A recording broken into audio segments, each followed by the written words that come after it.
Okay, hello guys, and today I have like a neat aircraft design here. So basically what we have here is a remote control system with com the remote control thing, whatever it's called.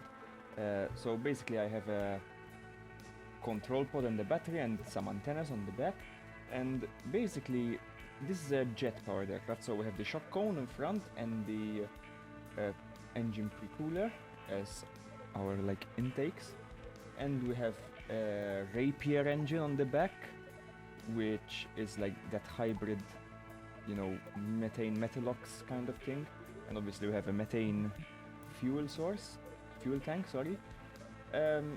Yes, the drone, as we can see, it has these radial couplers holding the tiny separator, whatever they're called, solid state rockets. So basically here the idea is that this is technically an aerial strike drone in a way. So yeah, basically as you can see on the right there, I have them set up in such a way that the radial coupler lets go of two rockets. Each radial coupler lets go of two rockets, and it just ignites them, and the theory was that they would like travel forward, but the funny thing is that this game doesn't really, like, velocity is not additive, so if you're going at really high speeds and you fire a rocket and let it go, it just keeps traveling alongside you rather than moving forward in front of you, which is weird, but I guess that's the limitation. So as you can see, I have them all around the nose, these couplers, and on the wingtips. The aircraft design is actually quite a stable one, incidentally. So it's basically just a delta wing design, cylinder tube like fuselage, wingtips. So I have both wingtip stabilizers, vertical and horizontal, and also two vertical stabilizers, one on the top and a tinier one on the bottom. So yeah, obviously, since we're doing the remote control thing, here we need the remote control like pod and antennas to control, and I just leave them by default extended. They're at the back, so it shouldn't have any aerodynamic effect. So as we shall see, we will try and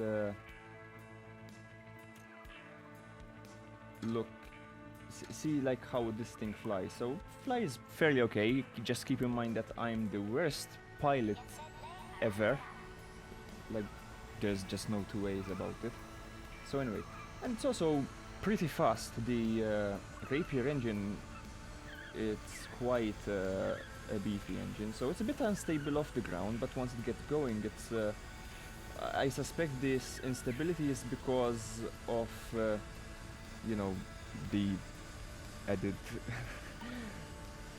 missiles, rockets on the front, which I guess compromise. So in terms of speed, with all those rockets attached, it reaches, as we can see, Mach 1 or almost Mach 1 pretty easily, which is I mean, it's actually exactly Mach 1 at some point there, which is impressive considering I just slapped things together without really thinking about speed much. Yeah, so basically here, this was intended to be like a drone strike on this island that I always use to test this kind of thing. So basically the intent is like I take off, strike this island, and then try my best to land, which most of the times it's just, I can't land basically, so I haven't figured out landing yet. Anyway, So here again we're going at Mach 1, which is impressive. So here we will see the launching of the missiles, so to speak, which didn't go very much as planned. So we shall see.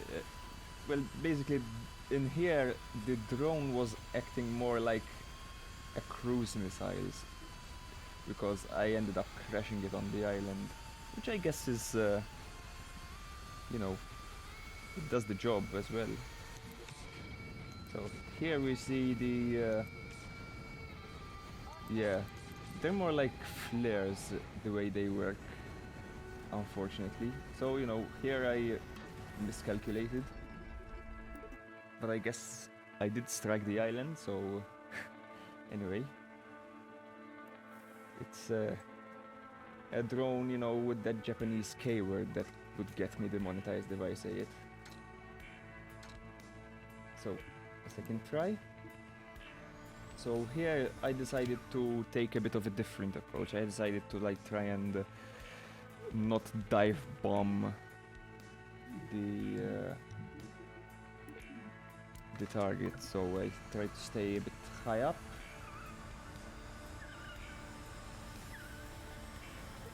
Yeah, unfortunately, takeoff, I think it's because the wheels are flared, so I think maybe adding like 2 tiny fuel tanks just to straighten the, look, just beside the fuselage, just straighten them out might help. But you know,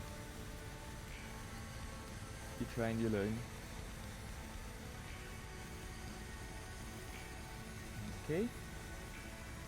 So in this case I did actually make it back to the runway, as we shall see, and once it got rid of the rockets or missiles, call them whatever you want in this case, it managed to pick up some insane speed, as we shall see. So right now we're going at Mach 1, which, I mean, it's Mach 1, it's okay in the context of this game, like, considering we're dealing, it's mostly like a space rocket game. Right, so here I'm speeding up the game because I got a bit impatient. Yeah, so we're heading towards the island, kind of dive bombing it a bit, but I'm trying to control, like, and I'm also trying to target specifically the runway it has on the side. If you don't know, it has like a tiny runway for whatever reason on the side. Yeah. I don't know if I actually hit, like I was on target with the runway. So anyway, we're about to start deploying. I decided to drop them off a bit earlier in hopes, like, but it didn't work out. Yeah, you see, like they just flew to the back. See, I think maybe because of the air resistance or something.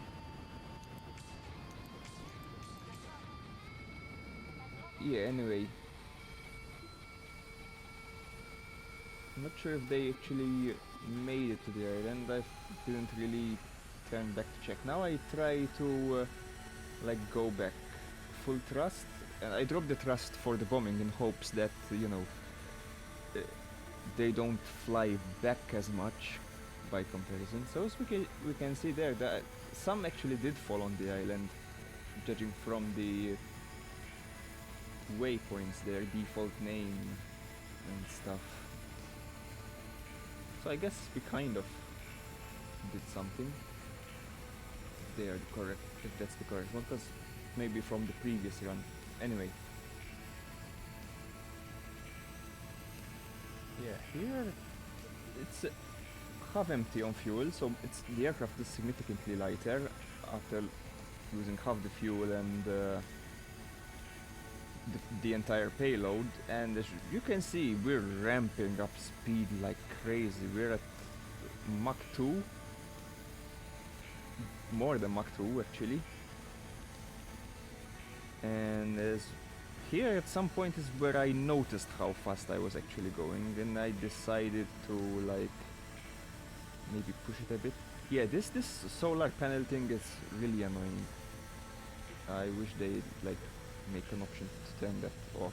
But anyway, yeah, here I really laid into it and just to see how fast it can go when it's already at Mach. That's Mach 3, I think. I will put it on the screen after the voiceover. But yeah, that's pretty fast, and the SAS just goes crazy at those speeds. Anyway, yeah, so from here on it's just my attempt to try and land this thing. I'm very bad, as I've said multiple times and even in the last video, at landing these. Yeah, so a bit of backstory about this. I was trying to work on like a tank, an artillery tank, you know, a ground vehicle, and I had also that issue that when you try to make a rocket, like a missile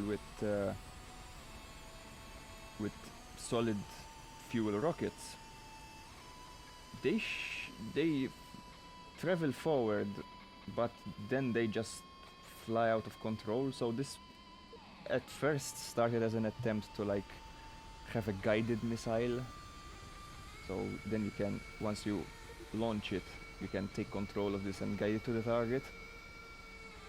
It's a not like the cleanest way of doing it. Ideally the rockets, once you put the stabilizers and the nose cone on them, they like keep a trajectory, but apparently they don't. So anyway, yeah, and then I thought, well, you know, I'm testing this missile and just crashing it on the island like you saw in the first attempt here. I thought I might as well, like, in the meantime, experiment with actually launching some rockets from aircraft. So I just fixed on some of those rockets to act like missiles. But yeah, as you can see, as a guided missile it works great, like as a cruise missile. Or a gliding missile, whatever you want to call them, but it's not really gliding in this case, since it's powered. Yeah. So, here's my attempt at landing. At this point I couldn't, like, pitch it up. So, yeah, that happened. So, yeah, that's pretty much it. Thanks for watching. Feel free to subscribe. I'm hoping, like, by the end of this year I get to 1000 subscribers. Currently at 700 something, so fingers crossed, guys. Let's make it happen, and I will see you next time. See you. Bye bye.